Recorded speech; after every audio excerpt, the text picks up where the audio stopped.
Ana Panduro y soy audióloga aquí en CEDRA y te voy a explicar cómo es que tomamos una evaluación audiológica, ¿sí? Entonces, parte fundamental, aparte de tener el audiómetro, obviamente que es el equipo que nos va a ayudar a medir los niveles auditivos, tenemos que tener el ambiente adecuado, ¿sí? Siempre es importantísimo que el ambiente sea sonoamortiguado, es decir, que no, digamos, perjudique la evaluación la presencia de ruidos externos, de la bulla externa que pueda haber, ¿sí? En nuestro caso, nosotros tenemos este ambiente para evaluar en una cabina, como ves, cómo es la puerta, ¿sí? Es reforzada, de doble vidrio, que tiene un sello bastante hermético para evitar que los sonidos exteriores puedan ingresar, ¿sí? Dentro de la cabina vas a ver que se cuida mucho el tema de las reflexiones de las ondas, ¿sí? Entonces tenemos siempre el piso tapizado y en este caso nuestras paredes son paredes recubiertas con capas de lanas de oveja, otros aislantes, y esto ya es una MDF, digamos, que le hemos hecho como estas formitas de huequitos para que pueda haber menos resonancia, digamos, dentro de la cabina y se amortigue mejor también todo eso, ¿sí? Es un diseño bastante único porque casi no se hace así aquí en Perú, ¿vale? Entonces todo, el techo, todo lo ves así, ¿sí? Entonces dentro de la cabina, pasa, entonces aquí ya nos sellamos y ahí como ves es mucho, se baja totalmente este ruido que estábamos sintiendo tal vez del pasillo que estaba allá, ¿sí? Este es el lado donde se va a ubicar el paciente, aquí el paciente se va a sentar y vamos a tener aquí diferentes accesorios de nuestro audiómetro, principalmente el auricular, que es lo que se va a colocar al paciente para que el paciente escuche los estímulos que vamos a enviar, y la vincha y el vibrador óseo, que es para hacer un tipo de evaluación específica del oído también, ¿sí? También a veces, pero por pandemia lo quitamos, también se cuenta con un botoncito de respuesta para que el paciente al escuchar el estímulo te presione un botón y tú puedas ver una luz que se enciende que realmente ha escuchado el estímulo, ¿vale? Y esos son los componentes principales. Bueno, y un micrófono para unas pruebas específicas que se llaman de logoaudiometría para poder escuchar lo que el paciente repite, ¿sí? Como ves, también tenemos dos parlantes. Generalmente estos parlantes los utilizamos para pruebas de campo libre, que es decir, audiometrías hechas no a nivel digamos, de la salida del auricular al tímpano, sino a un nivel espaciado por 1 metro, ¿no? Entonces esta silla luego se ubica en una posición media, donde tiene 1 metro entre el parlante y el oído del paciente, ¿sí? Así, con estas pruebas medimos muchas veces cómo es el rendimiento auditivo con los audífonos, ¿no? Se supone que un audífono es un amplificador que va a hacer que digamos, si tengo una pérdida auditiva, me va a compensar esa pérdida auditiva y voy a empezar a escuchar de una manera más normal, digamos, ¿sí? Entonces, con los audífonos puestos hacemos una audiometría y vemos cómo ha variado esa audición, ¿sí? De lo que ya estaba, lo que salía dañada con el audífono, ya sale una audición casi parecida a la audición normal, tal vez, ¿no? Y entonces vemos qué rendimiento le da el audífono, ¿sí? Entonces, estos parlantes también son importantes para hacer esas pruebas que se llaman de campo libre, le llaman, ¿sí? O bueno, campo libre o free field, también le dicen en inglés, ¿ya? ¿Ok? O amplificadas también, ¿ya? Esto es todo con respecto a la cabina. La cabina. ¿Sí? ¿Está bien? Correcto. Vale. Entonces, aquí nuestro equipo que tenemos, nuestro audiómetro se llama Calisto y es un audiómetro que, bueno, no te lo mostré, pero está ahí enganchadito en la pared, eso negrito, esa pieza, ese es el audiómetro, ¿sí? Es muy diferente a los típicos audiómetros que se conocen. Bueno, es un modelo más de lo que hay, ¿sí? Generalmente un audiómetro uno lo conoce como ya el equipo que tiene todos los botones y para poder regular las frecuencias y las intensidades. En nuestro caso, este audiómetro lo hace a través de un software, ¿sí? Entonces, este software se llama Calisto. Yo entro a mi base de datos, esta es una base de datos que se llama NOA, selecciono un paciente, ¿sí? Y yo aquí tengo el módulo para poder acceder a las funciones de audiómetro del Calisto, ¿sí? Entonces aquí ingreso y lo que voy a poder ver, una vez que cargue, ahí está, ¿sí? Entonces lo que veo aquí,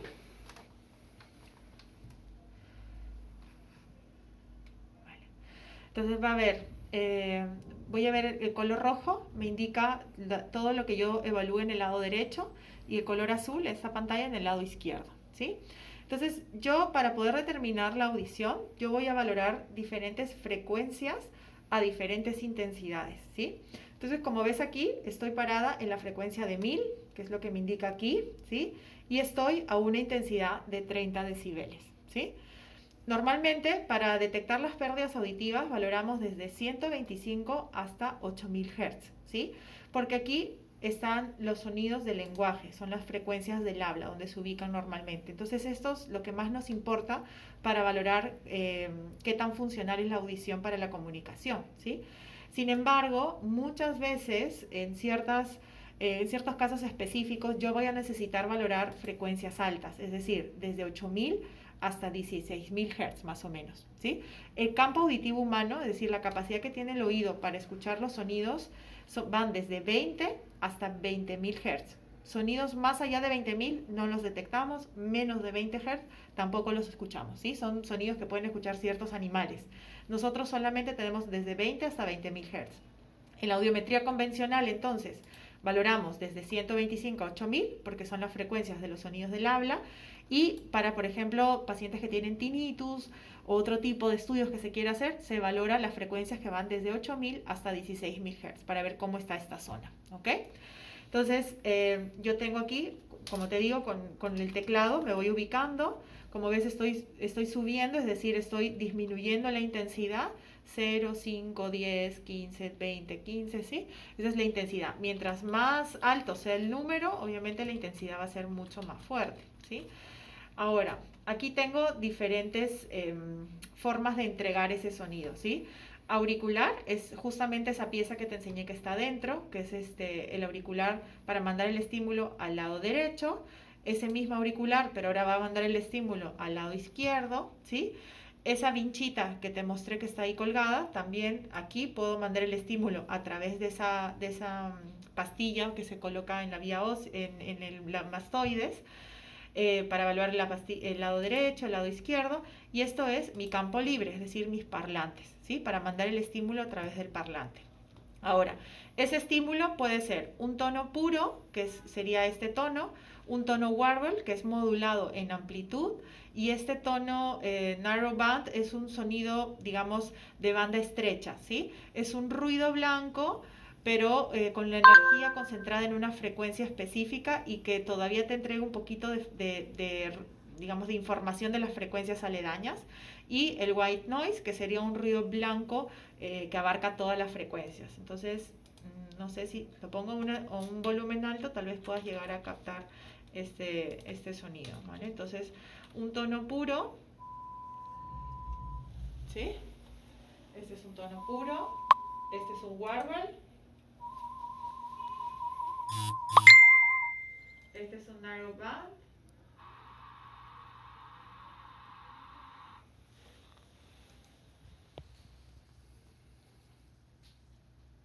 narrow band, ¿sí? Y este es un sonido de ruido blanco. Esa es la diferencia de estímulo. Obviamente, cada estímulo va a ser utilizado dependiendo qué estoy buscando, qué quiero hacer en ese momento. Generalmente estos ruidos se utilizan para enmascarar y para hacer algunas evaluaciones de tinnitus, ¿sí? El warble es un estímulo que se utiliza mucho en la evaluación pediátrica, ¿sí? Porque hace que para el niño le llame un poquito más la atención, y en adultos utilizamos más el tono, ¿sí? Pero hay ciertos pacientes que presentan tinnitus tonal, es decir, escuchan un pito todo el tiempo, entonces confunden mucho este estímulo con su tinnitus. En ese caso utilizamos entonces el tono warble, ¿vale? Que lo diferencia un poquito, ¿sí? Ahora, las frecuencias que evaluamos, tanto en adultos como en niños, es la misma, ¿sí? Porque queremos ver cómo está su audición para todos los sonidos del lenguaje, ¿sí? Las técnicas más bien de audiometría sí van a variar en un adulto y en un niño, ¿sí? En un adulto es tan fácil como decirle al paciente, escucha el sonido, lo mínimo que oye, me levanta la mano, ¿sí? Pero en un niño, él no comprende que tiene que hacer ese tipo de aviso ante la presencia del sonido. Entonces, hay técnicas de acuerdo a la edad, ¿sí? Por ejemplo, bebés muy pequeñitos, a veces la técnica es solamente por observación de conducta, ¿sí? Se colocan estos parlantes, se manda el estímulo y mientras el niño tal vez está lactando, se ve si es que detiene la succión o si mueve los ojos hacia algún lado, se observa qué reacción tiene el niño ante la presencia del sonido. Obviamente no nos va a dar unos resultados tan fiables, ¿no? Pero para eso hay otros tipos de pruebas complementarias audiológicas que nos pueden ayudar a llegar a un diagnóstico de cómo está su audición, ¿sí? Pero bueno, no deja de ser una prueba que nos ayuda mucho a ver cómo es la reacción del niño ante la presencia del sonido, ¿sí? Cuando es un poquito más grande, más o menos hasta los 3 añitos, ¿sí? De 1 año y medio, 3 añitos, se puede hacer otra prueba que es por reflejo visual, ¿sí? Entonces lo que se hace es, se presenta, el niño está jugando, está en sus cositas, así distraído, se presenta el estímulo y el niño le va a llamar la atención y se refuerza con un efecto visual, ¿sí? Se llama audiometría por refuerzo visual. Entonces, ¿qué refuerzo visual es? A veces una pantalla que muestra un dibujito, ¿sí? A veces un muñequito que empieza a moverse. Entonces eso lo que hace es refuerza la respuesta del niño hacia la presencia del sonido. Entonces el niño vuelve a distraerse, cuando suena va a buscar nuevamente ese muñequito y entonces me está dando una respuesta cada vez más fiable ante la presencia del sonido, ¿sí? Igualmente le voy subiendo el sonido, voy bajando hasta encontrar lo mínimo que le genere respuesta al niño, ¿sí? Y cuando ya son más grandecitos, más o menos entre 3 a 5 años, hacemos audiometría por juego. ¿Qué significa esto? Que el niño se condiciona a través de un juego, que puede ser colocar unas fichitas en algún tablero, a que cada vez que escucha el sonido tiene que hacer esa acción de colocar la fichita. O poner aritos en un anillo, o tirar pelotas a una cesta, depende de la motivación del niño, ¿sí? Lo hacemos con cualquier tipo de juego que a él le motive. Y la idea es de que él espere a que aparezca el sonido para que recién haga la acción de colocar, ¿sí? Eso es también un condicionamiento que hay que entrenarlo un poquito, pero luego ya el niño lo entiende y se logra hacer también la evaluación en esa etapa, ¿sí? Y a partir de los 5 años ya el niño entiende más, ¿sí? Es un niño que ya puede tener una instrucción como que cuando escuches ese sonidito me vas a avisar, levantando la mano, etcétera. Entonces ya lo puedo sentar ahí y hacer la audiometría así, ¿no? Ojo que también va a depender mucho de cómo es el desarrollo cognitivo del niño. Hay niños que pueden tener de edad cronológica 5 años, pero la edad mental es mucho más pequeña. Entonces a veces tengo yo que bajar a pruebas más, con más ayuda para poder determinar los niveles auditivos, ¿no? Igualmente adultos. Hay adultos que también tienen problemas cognitivos bastante fuertes que no me permiten hacer una audiometría como le haría un adulto, ¿sí? ¿Vale? Entonces, bueno, eso básicamente es, no sé si, bueno, y aquí puedo hacer también la prueba de la audiometría. Esta prueba me ayuda a determinar cómo es el nivel de comprensión del lenguaje, es decir, qué capacidad tienen esas células ciliadas de su oído de transformar toda esa información acústica en estímulos eléctricos y llevar esa información al cerebro. Entonces, aquí yo solamente voy a ver intensidad del sonido, ¿sí? Entonces, como le estoy hablando, aquí ya no importa a qué frecuencia ocurra, porque el habla ocurre a un rango frecuencial bastante amplio, pero lo que sí regulo es la intensidad, ¿sí? Entonces yo le hablo a una intensidad, le empiezo a dictar unas palabras y el paciente me va respondiendo y aquí voy marcando cuántos aciertos, cuántos errores va teniendo y en base a ese porcentaje final que yo obtenga, ¿sí? Por ejemplo, son 25 palabras, cada palabra vale 4%, y dependiendo de los aciertos y errores va a arrojarme un porcentaje de discriminación, 76%, ¿sí? Entonces yo tengo una tabla que me indica de qué valor a qué valor es una pobre discriminación, de qué valor a otro valor es una dificultad moderada, una dificultad leve o una buena discriminación, ¿sí? Y eso me ayuda mucho para orientar al paciente para la adaptación de audífonos, ¿sí? Porque imagínate, si una persona comprende las palabras un 40% menos, el paciente realmente no es candidato al audífono, sino ya es candidato a un implante coclear, por ejemplo, ¿sí? Porque ya eso me está indicando que su cóclea no está trabajando adecuadamente y yo necesito mandar una estimulación diferente. Entonces ahí el implante coclear es un dispositivo que ya ingresa un electrodo a la cóclea y estimula directamente el nervio. Entonces ya me estoy saltando todo el trabajo de la cóclea, ¿sí? Entonces eso más que nada nos sirve para ver qué rendimiento va a tener el paciente con el audífono o si ya es candidato a implante coclear, ¿sí? Y no sé si me falta explicarte algo más. En algún momento yo vi unas pruebas que le hacían, por ejemplo, a una persona de que había perdido, querían saber el grado de intensidad de la pérdida auditiva Ajá. y, por ejemplo, le inyectaban en el oído este, tanto agua en una cierta temperatura, creo 21 grados, 22 grados, y también agua fría, y le decían un conteo, por ejemplo, del 0 a 100, y pude observar de que cuando iba contando 5, 6, 7, Ujú. como que ya perdía la noción y ya no seguía el conteo Ajá, correlativo, ¿no? ajá. Esas son pruebas vestibulares, pruebas para ver cómo está la parte vestibular del oído, ¿sí? O sea, no son pruebas auditivas. Entonces, esa es otra evaluación, ¿sí? Es la bionisomografía, tal vez, ¿no? Que le estaban haciendo, son pruebas calóricas que se hacen, ¿sí? Ujú. Pero eso seguro que lo viste en el tercer piso. Sí. Ujú. Eso lo hace el doctor Mario, pero no son hechas con un audiómetro, es otro equipo, Ujú. ¿sí? Que mide diferentes cosas, porque estamos aquí midiendo audición y ahí medimos la parte vestibular, cómo están funcionando los canales semicirculares, el órgano del equilibrio, digamos, ¿no? Aquí estamos viendo el órgano de la audición. Para saber de que, o sea, la audición de un pequeño o un adulto está adecuada, o se podría decir que Sí. tiene una buena audición, ¿entre qué rangos y qué rangos debería? Vale. Entonces, hay diferentes clasificaciones dependiendo de la escuela, digamos, que uno venga, ¿sí? Pero esta es una clasificación general que generalmente se utiliza, ¿sí? Entonces aquí vemos que más o menos si la audiometría me aparece en este rango, entre 0 y 20 por aquí, entonces estamos hablando de una audición normal, ¿sí? Ya de 20 a 40 estoy hablando de un problema auditivo leve, de 40 a 60, 65, un problema moderado, aunque aquí lo clasifican de moderado a severo ya cuando está en esta zona, de 65 a 85 un problema severo y ya luego viene un problema profundo, ¿sí? Esos son los grados de pérdida. Pero esta clasificación varía de acuerdo a la escuela, digamos, ¿no? Entonces, pero más o menos tiene los mismos rangos, ¿no? Yo no utilizo el término moderadamente severa, sino moderada, severa, profunda, nada más, ¿no? Este es algo que viene por default en el audiómetro, pero sí me ayuda mucho para poder orientar al paciente cómo está su audición, ¿sí? ¿Algunos consejos o tips de repente para poder cuidar nuestro sentido del oído? Claro, sobre todo no exponernos a ruidos fuertes. Lo que más encontramos es que la exposición a ruidos fuertes de forma recreacional, ¿no? Que escuchamos música, vamos a conciertos, vamos a discotecas, ¿no? Realmente nos exponemos a veces a niveles de sonidos muy fuertes, ¿sí?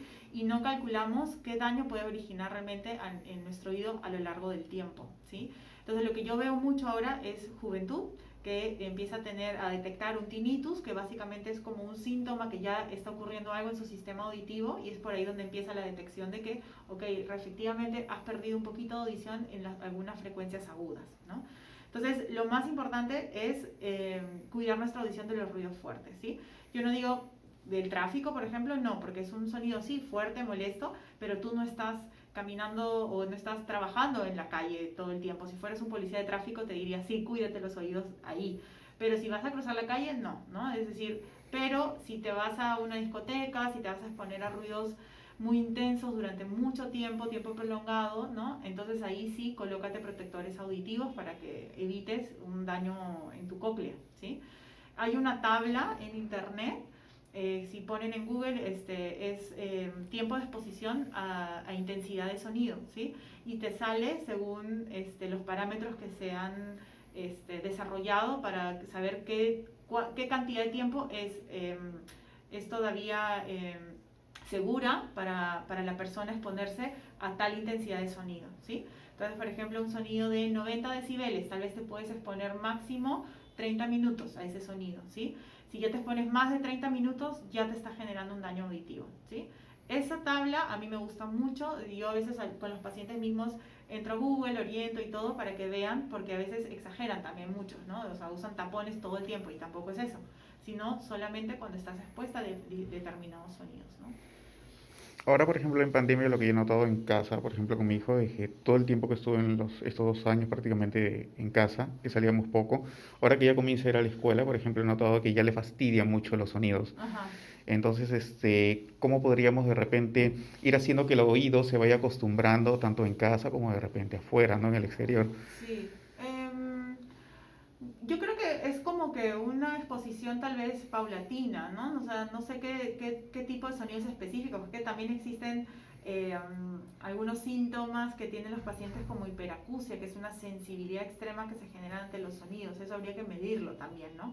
Porque no es tan normal que nos moleste el ruido del tráfico o un ruido de la licuadora o un ruido de ese tipo, que son sonidos fuertes, pero no deberían llegarnos a doler o a molestar tanto a tal punto que estamos evadiendo esos sonidos, ¿no? Entonces, sí, es cierto que en el encierro hemos estado en un ambiente mucho más tranquilo, pero bueno, ahora que ya toca salir un poco más a la calle, verlo como algo normal, o sea, no asustarse de que, porque estás teniendo más sensibilidad, eso tienes algo, no, o sea, no sé, intenta ponerle música suave todo el tiempo en la casa, ¿no? Para que esté su oído, su sistema auditivo siempre con sonidos, ¿no? Que no pase del silencio tal vez al ruido, ¿no? Y si tú ves que eso persiste y es muy exagerado, o ves que ante sonidos que tú dices, bueno, sí es fuerte, pero tampoco me molesta tanto a mí, ¿no? O sea, yo lo puedo soportar, pero él no, y lo huye, va de ese sonido, en ese caso te recomendaría valorar a ver si tiene algún tipo de una sintomatología que se llama hiperacusia, ¿no? Que es que la vía auditiva está tan hiperactiva que empieza a exagerar los sonidos también, ¿no? Muchas veces. Veo a veces y he escuchado de que no es recomendable limpiarse los oídos con hisopos. ¿De qué forma nos podríamos hacer el cuidado, ¿no? Mira, lo que pasa es que la cera es algo normal que tenemos que tener todos, porque la cera protege a nuestro conducto auditivo para que no entre ningún cuerpo extraño, ¿sí? Pero, claro, el exceso de cera lo que genera es que se va acumulando y se va generando tapones de cera, ¿sí? Entonces, una limpieza normal que podemos hacer es siempre evitar que la cera se exponga hacia la parte externa, digamos, ¿no? Entonces, lo más fácil es limpiar los oídos cuando nos duchamos, ¿sí? Entonces, si yo me ducho, el agua chorrea por aquí, yo puedo con mis dedos ir limpiando los bordes, ¿sí? Y al salir, con mi dedo meñique, puedo envolver un papel tisú, tal vez algo suavecito, y puedo limpiar lo que es esta zona externa, ¿sí? ¿Qué pasa? Que el hisopo puede ser utilizado, pero lo que pasa es que la mayoría de personas no sabe utilizarlo bien. Entonces, ¿qué hacen? Meten el hisopo, ¿sí? Y hay dos cosas importantes que pueden pasar. Primero, que están empujando la cera hacia adentro y esa cera se va acumulando. Y por otro lado, pueden meterlo tan fuerte que pueden llegar hasta la membrana timpánica y perforarla, dañarla, ¿no? Hacerse un daño ya permanente auditivo. Entonces, por eso que el uso de hisopos no es recomendado para la población normal que no sabe, obviamente, qué riesgos conlleva eso, ¿no? Entonces, si van a utilizar el hisopo, yo lo que les digo es para limpiar los rebordes externos, ¿sí? Estas zonas de aquí podemos limpiarla con el hisopo y solo en la entrada del conducto, pero no podemos meterlo completamente el hisopo. Si es una persona que tiende a hacer mucha producción de cera, eso, por más que lo limpies, igual se va a ir acumulando y se va a ir tapando y en algún momento tendrá que ir al otorrino a hacerse un lavado de oído, ¿sí? Pero hay personas, creo que, no sé si la mayoría, pero hay personas que nunca producen tanta cera que se llega a acumular, ¿sí? Entonces ahí no necesitan estar yendo constantemente al otorrino para hacer lavado ni nada, simplemente mantener la limpieza externa, ¿no? Y ya está. Bien, correcto. Ok, Oxana, muchísimas gracias por tu consejo.